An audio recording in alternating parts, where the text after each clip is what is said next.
ኦሪት ዘፍጥረት ምዕራፍ 1 ቁጥር 1 በመጀመሪያ እግዚአብሔር ሰማይና ምድርን ፈጠረ። ምድርም ባዶ ነበረች፣ አትታይም ነበር፣ የተዘጋጀችም አልነበረችም። ጨለማም በውሃው ላይ ነበረ፣ የእግዚአብሔር መንፈስ በውሃው ላይ ይሰፍ ነበር። እግዚአብሔርም ብርሃን ይሁን አለ፣ ብርሃንም ሆነ። እግዚአብሔርም ብርሃኑ መልካም እንደሆነ አየ። እግዚአብሔርም ብርሃኑንና ጨለማ መካከል ለየ። እግዚአብሔርም ብርሃኑን ቀን ጨለማውንም ሌሊት ብሎ ጠራው። ማታም ሆነ ጠዋትም ሆነ አንደኛ ቀን። እግዚአብሔር አለ፣ ሰውን በአርአያችንና በምሳሌያችን እንፍጠር፣ የባህር ዓሣዎችን፣ የምድር አራዊትን፣ የሰማይ ወፎችን፣ እንስሳትንም፣ ምድርን ሁሉ በምድርም ላይ የሚንቀሳቀሱትን ሁሉ ይግዛ። እግዚአብሔር እረኛዬ ነው፣ የሚያሳጣኝ የለም። በለመለመ መስክ ያሳድረኛል፣ በዕረፍት ውኃም ዘንድ አሳደገኝ።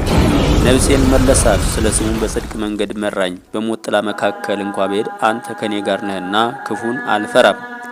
በትርህና ምርኩዝህ እነርሱ ያጸኑኛል። በፊቴ ገበታን አዘጋጀህልኝ፣ በሚያሰቃዩኝ ሰዎች ፊት ለፊት ራሴን በዘይት ቀባህ። ጽዋህም የተትረፈረፈ ነው ያረካልም። ምሕረትህ በሕይወት ዘመኔ ሁሉ ይከተለኝ፣ በእግዚአብሔርም ቤት ለዘላለም እኖራለሁ። ኦሪት ዘዳግም ምዕራፍ 28 ቁጥር 1 በታዛዥነት የሚገኝ በረከት።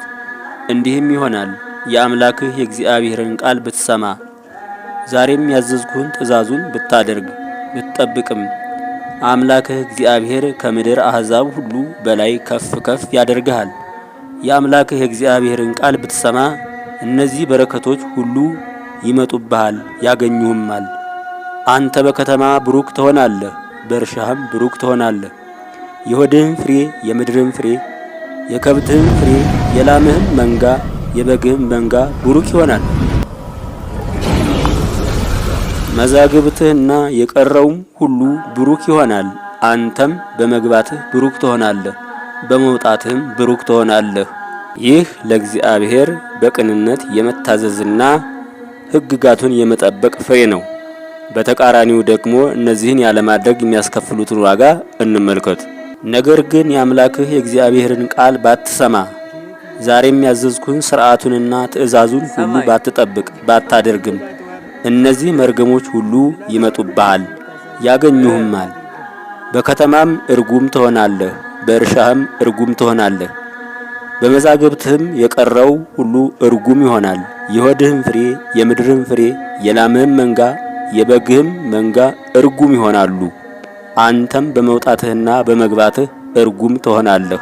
እኔን ስለ ተውኸኝ ስለ ሥራህ ክፋት እስክትጠፋ ፈጥነህም እስክታልቅ ድረስ በምትሠራው ሥራ ሁሉ እግዚአብሔር ችጋርን ቸነፈርን ይልክብሃል። እግዚአብሔር ትወርሳት ዘንድ ከምትገባባት ምድር እስኪያጠፋህ ድረስ ሞትን ያመጣብሃል። ለዛሬ መተራመሳችን ታዲያ እነዚህ ቢሆኑ ለምን ይገርማቸዋል? ጎበዝ ይህን ቃልስ አስቡት።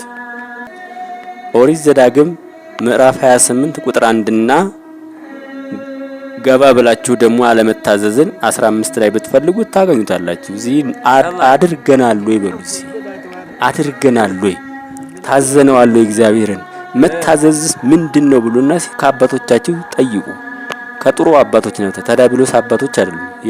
የዳቢሎስ አባትነት የተሰጣቸው ሰዎች አሉ። ከነሱ ሳይሆን ከቅኖቹ አባቶች እግዚአብሔር አይኔ ከሚላቸው ቃሉን በተግባር እና በእውነት ከሚያወሩ ከሚናገሩ ከሚኖሩ ከነሱ ነው መማር። አለበለዚያ ግን ከሚያወሩ ግን በሕይወት ከማይኖሩ ብትጠይቁ እነሱም ራሳቸው የተፈተኑ ስለሆኑ እናንተ የበለጠ ለፈተናው ተጋላጭ ትሆናላችሁ፣ ተፈትናላችሁ። ዛሬ እኮ ሰይጣን ስልጣን የለውም የሚሉ የሰይጣኑ ስልጣን የት ጋር ድረስ እንደማያውቁ ምን እንደሚሰራ እንዴት እንደሚሰራ የማያውቁ ሰዎች የለውም ይላሉ። እኛ ቢሰራ ባይሰራ ስለ ሰይጣን ብናውቅ ባናውቅ ምን ይጠቅመናል ይላሉ። ለሱ ግን ጠቀመው አለማወቃቸው።